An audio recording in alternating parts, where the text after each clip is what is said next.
Hello everyone, LN digital ઉપર આપ સૌનું હાર્દિક સ્વાગત છે. આજે આપણે ધોરણ 11ના કેમિકલ બોન્ડિંગ એટલે કે રાસાયણિક બંધન નામક ચેપ્ટરમાં આવતો એક નાનકડો શબ્દ સમજીશું અને જેનું નામ છે સંકરણ. યસ, આપણે હવે વાત કરવાની છે હાઇબ્રિડાઇઝેશન. જ્યારે કોઈ પણ નવા અણુનું નિર્માણ થતું હોય, નવા બંધ બનતા હોય, ત્યારે બંધ બનતા પહેલા એનો જે મધ્યસ્થ પરમાણુ છે ને એ એક પ્રકારની ગતિવિધિ અનુભવે છે જેનું નામ છે સંકરણ. યસ, તો આપણે સમજવાનું છે કે મધ્યસ્થ પરમાણુમાં એવું તો શું થાય છે. ધ્યાનથી સમજો. સેન્ટ્રલ મેટલ એટમ કે જે પોતાની ખાલી કક્ષક ધરાવતો હોય, ઇલેક્ટ્રોન હાજર હોય અથવા તો તે અર્ધપૂર્ણ પણ ભરાયેલી હોય, પરસ્પર સંમિશ્રિત થાય છે. પરસ્પર સંમિશ્રિત થાય છે અને નવી સંકર કક્ષકોનું નિર્માણ કરે છે જેની આકાર સમાન છે, જેની ઉર્જા પણ સમાન છે, જેને આપણે સંકૃત કક્ષક કહીએ છીએ અને આ ફિનોમિનાને સંકરણ કહેવાય છે.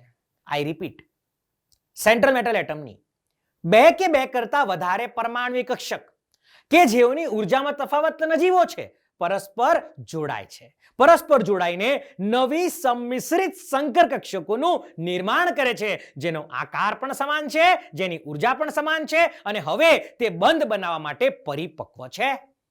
હવે તે નવા બંધનું નિર્માણ કરી શકે છે. મેં કીધું એ પ્રમાણે આ કક્ષકોનું સંમિશ્રણ છે, ઇલેક્ટ્રોનનું સંમિશ્રણ નથી. તો સમજો, સંકરણ એ કક્ષકોનું સંમિશ્રણ છે, નહીં કે ઇલેક્ટ્રોનનું. અને આ જે કક્ષક છે એ ઇલેક્ટ્રોનથી ભરાયેલી હોઈ શકે, ખાલી હોઈ શકે અથવા અર્ધપૂર્ણ પર હોઈ શકે. હવે નેક્સ્ટ પોઈન્ટ, જ્યારે આ બધી કક્ષક ગોઠવાય, સંકરણ થાય તો પરસ્પર એકબીજા સાથે ગોઠવાશે, એકબીજા સાથે જોડાશે. સમાન આકાર ધરાવતી સંમિશ્રિત સંકર કક્ષકોનું જ્યારે નિર્માણ કરશે ત્યારે એ કક્ષકો એકબીજા કરતા વધુમાં વધુ દૂર રહેવાનો પ્રયત્ન કરશે, અંતર વધારે હોય એવો પ્રયત્ન કરશે, જેથી કરીને તેઓમાં અવરોધ, અવકાશી અવરોધ ઓછો હોય અને સ્થાયીતામાં વધારો થાય. તો કક્ષક કેવી રીતે ગોઠવાશે બેટા? મહત્તમ અંતરે ગોઠવાશે કે જેમાં ન્યૂનતમ અપાકર્ષણ હોય. ન્યૂનતમ અપાકર્ષણ હોય એ રીતે આ બધી કક્ષકો ગોઠવાશે. અને અધિક અગત્યનો પોઈન્ટ સમજી લેજો કે આ ફિનોમિના, આ જે બધી ગતિવિધિ થવાની છે એ બંધ નિર્માણ પહેલા થવાની છે, નવા આચ્છાદન પહેલા થતી ઘટના છે, જેને આપણે કહીએ છીએ સંકરણ. ચાલો વિસ્તારમાં સમજીએ કે સર આ બધી પરમાણુ કક્ષકો તમે જે કહી રહ્યા છો, બહુ ભારે ભારે શબ્દમાં તમે કહો છો બે કે બે કરતા વધારે પરમાણુ કક્ષક કે જેની ઉર્જામાં તફાવત નજીવો છે, પરસ્પર સંમિશ્રિત થઈને નવી સંકર કક્ષકોનું નિર્માણ કરે છે, એ છે શું?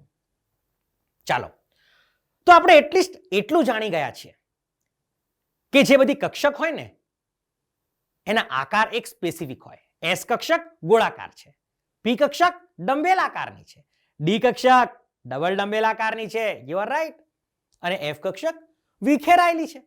હવે આપણે આપણા સંકરણમાં એસ, પી અને મેક્સિમમ ડી કક્ષક સુધી જ સંમિશ્રણમાં જોવાનું છે. તો ચાલો જોઈએ સૌ પ્રથમ સંમિશ્રણ એક એસ અને એક પી કક્ષકોના ભેગા થવાથી થતું સંમિશ્રણ, જેમાં આપણી પરમાણુ કક્ષક હોવાની છે બે. સંકરણમાં બે પરમાણુ કક્ષક જવાની છે. યાદ રાખો, જેટલી પરમાણુ કક્ષક સંકરણમાં જાય ને એટલી જ સંકૃત કક્ષક બને. એક એસ અને એક પીએક્સ આ વખતે બે ભાગ લીધો છે તો સંકૃત કક્ષક બનશે એસપી. એક એસ અને એક પી, આ બંને કક્ષક જ્યારે પરસ્પર ગોઠવાશે ત્યારે તેની ભૂમિતિ હશે રેખીય, 180 ડિગ્રીનો કોણ. સિમ્પલ એક્ઝામ્પલ આપું છું. બે બલૂનને આપણે હવા ભરીને જ્યારે પકડીએ છીએ, એકબીજા કરતા 180 ડિગ્રીના કોણે ગોઠવાશે કે જ્યાં અવરોધ ઓછામાં ઓછો હોય, અપાકર્ષણ ન્યૂનતમ હોય. અને હવે એ જે લિનિયરલી ગોઠવાયેલા છે એમાં બંધ કોણ 180 ડિગ્રી દેખાશે અને 180 ડિગ્રીનો એક બંધ કોણ CO2 નું ઉદાહરણ લઈને આ ખૂબ જ સરળતાથી સમજી શકાય. CO2 જેમાં કાર્બન સેન્ટ્રલ એટમ, આજુબાજુમાં ઓક્સિજન છે. આમ તો અહીંયા કાર્બન ઓક્સિજન વચ્ચે બે બંધ છે, પરંતુ આપણે સંકરણમાં માત્ર સિગ્મા બંધનો અભ્યાસ કરીએ છીએ. સિગ્મા બંધના કારણે જો આપણે સમજવા જઈએ તો કાર્બન પાસે માત્ર બે સિગ્મા બંધ, sp સંકરણ થાય. Yes, you are right, acetylene CH triple bond CH માં પણ આપણને sp સંકરણ જ દેખાય છે. હવે સમજવાનું છે, અગત્યનો પોઈન્ટ અહીંયા કહી રહ્યો છું, યાદ રાખજો. અને વિકર્ણીય સંકરણ પણ કહેવાય. ડાયગોનલ હાઇબ્રિડાઇઝેશન, યાદ રાખજો, sp સંકરણ is known as diagonal hybridisation. થયું શું બેટા? એક s અને એક p કક્ષક પરસ્પર સંમિશ્રણમાં આવી. ભલે બંનેનો અત્યારે આકાર અલગ છે, પણ સંમિશ્રણમાં ગયા બાદ નવી જે બની સમાન આકારની સમાન ઉર્જા ધરાવતી બે આ સંકૃત કક્ષક બની 180 ડિગ્રીના કોણે ગોઠવાઈ. એને હું કહીશ sp સંકરણ. sp સંકરણ. ચલો આગળ વધી જઈએ. હવે હજુ એક p કક્ષકનો ઉમેરો કરી દઈશું. પહેલું સંકરણ થઈ ગયું sp. હવે એક s અને બે p કક્ષક ભેગી થશે. એક s અને બે p કક્ષક ભેગી થાય px અને py. ત્રણ પરમાણુ કક્ષકોએ ભાગ લીધો છે, તો સંકૃત કક્ષક કેટલી બનશે? 3 બનશે. ચાલો જોઈએ 3 સંકૃત કક્ષક. અને એ જ રીતે 3 બલૂનને જો હવા ભરીને હું પકડીશ તો 120, 120 અને 120 એક જ તલમાં, તો આને કહેવાશે સમતલીય ત્રિકોણ. 120 ડિગ્રીના કોણે ગોઠવાશે અને એમાં 120 ડિગ્રીના 3 બંધ કોણ દેખાય. અને આનું સુંદર મજાનું ઉદાહરણ છે BF3.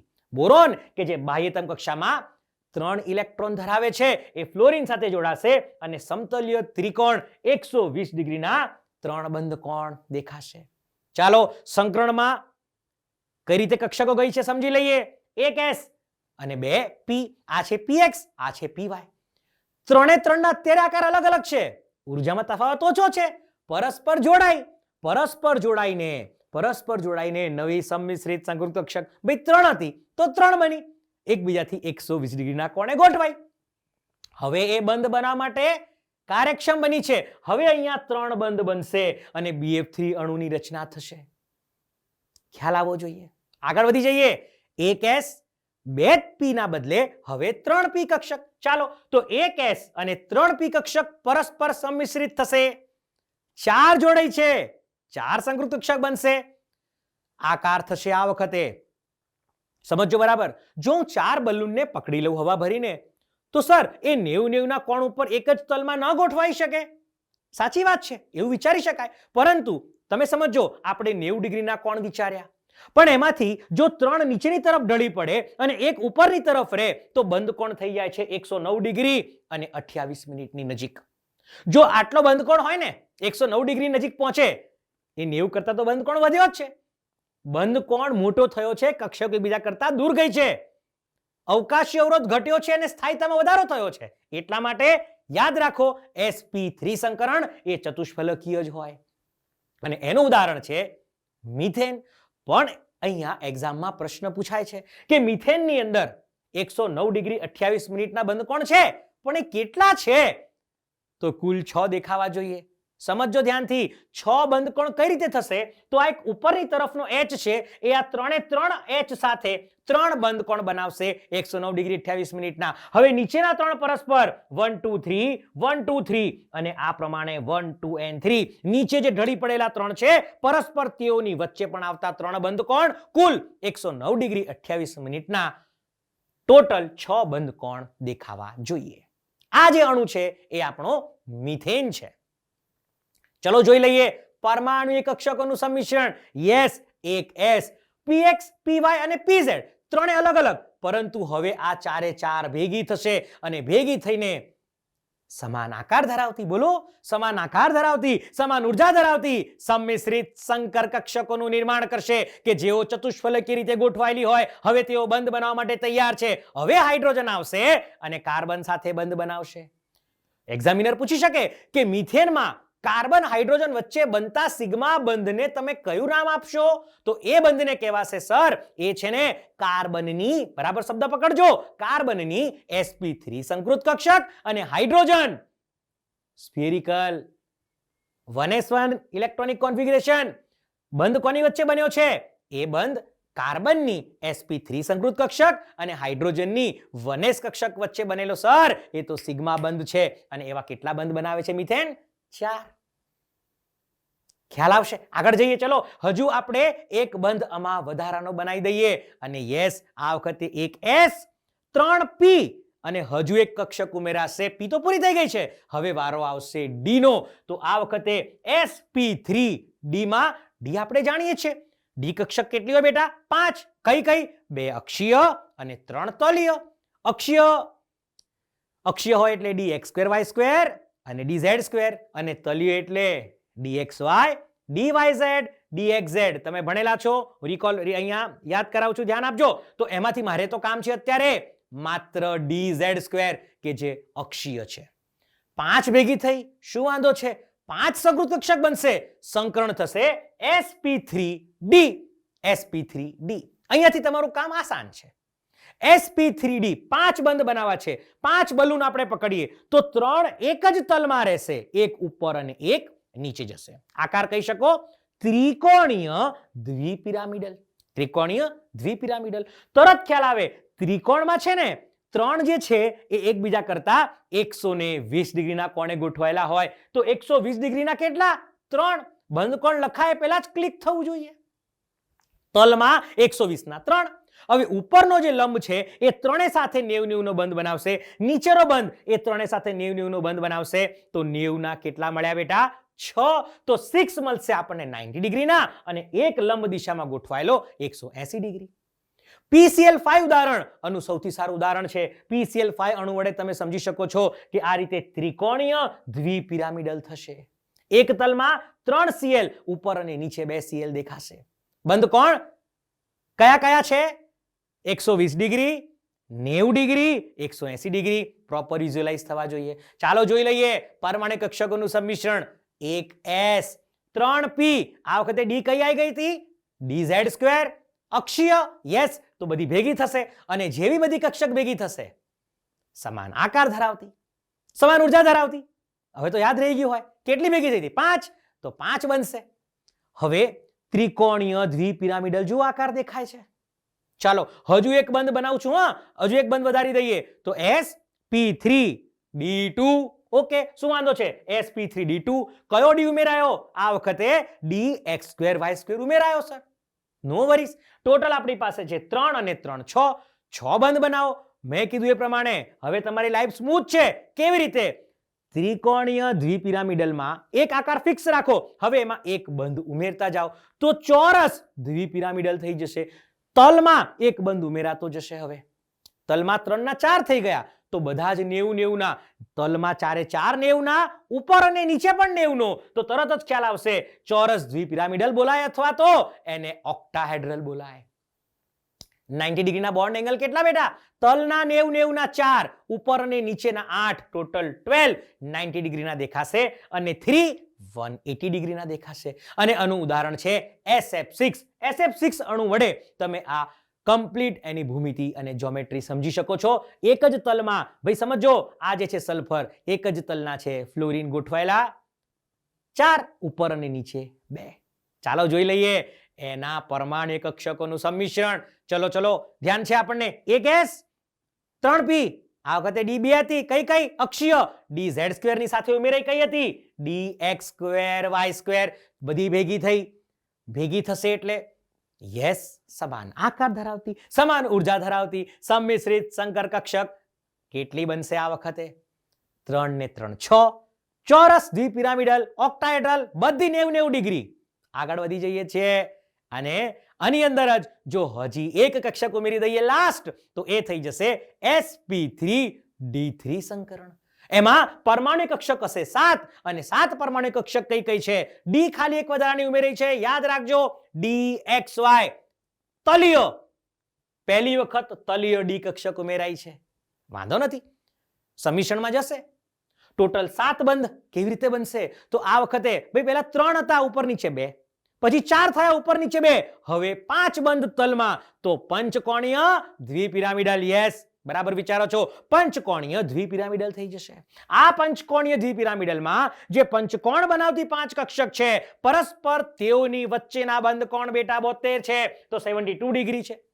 હવે ઉપરનો એક લંબ દિશાનો બંધ કોણ 90 ડિગ્રીનો, તો ઉપરની તરફના 90 ના 5 અને નીચેથી 90 ના 5, કુલ 10 90 ડિગ્રીના બંધ કોણ થશે. તો 10 90 ડિગ્રીના બંધ કોણ, 5 72 ડિગ્રીના અને એક ઉપરથી નીચે તરફનો લંબ 180 ડિગ્રીનો બંધ કોણ નજરે પડે છે. યસ, અને આ જ ઉદાહરણ છે આપણા IF7 મોલેક્યુલનું. તો જો તમે IF7 અણુ જોશો કે જેમાં આયોડીન બાહ્યતમ કક્ષામાં 7 ઇલેક્ટ્રોન ધરાવે છે, એ પરસ્પર 7 ફ્લોરિન સાથે પંચકોણીય દ્વિપિરામિડલ અણુ દેખાય અહીંયા. પંચકોણીય દ્વિપિરામિડલ આકાર બનાવશે with hybridisation of sp3d3 sp3d3. તો બેટા આ પ્રમાણે આપણે સમજ્યા. કક્ષક ફરી જોઈ લો. એક s 3p હવે dz2 dx2 y2 તો હતી જ, એમાં dxy ઉમેરાઈ ગઈ છે, પરસ્પર જોડાઈ છે. સમાન આકાર ધરાવતી સંમિશ્રિત સંકર કક્ષક. You know each and everything now. સંકરણ આવડી ગયો આપણને. પંચકોણીય દ્વિપિરામિડલ જુઓ, તલમાં 5 બંધ ફરતા દેખાય, ઉપર અને નીચે પંચકોણીય દ્વિપિરામિડલ થશે. ટૂંકમાં NCERT ની અંદર કેમિકલ બોન્ડિંગ નામક ચેપ્ટરમાં આવતા દરેકે દરેક સંકરણથી હવે તમે ફેમિલિયર છો વિથ સુટેબલ એક્ઝામ્પલ.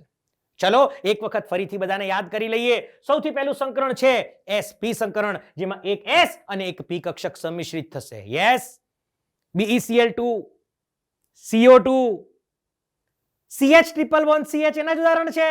લિનિયર 180 ડિગ્રીનો બંધ કોણ. ચલો નેક્સ્ટ એક્ઝામ્પલ છે sp2 સમતલીય ત્રિકોણ BF3.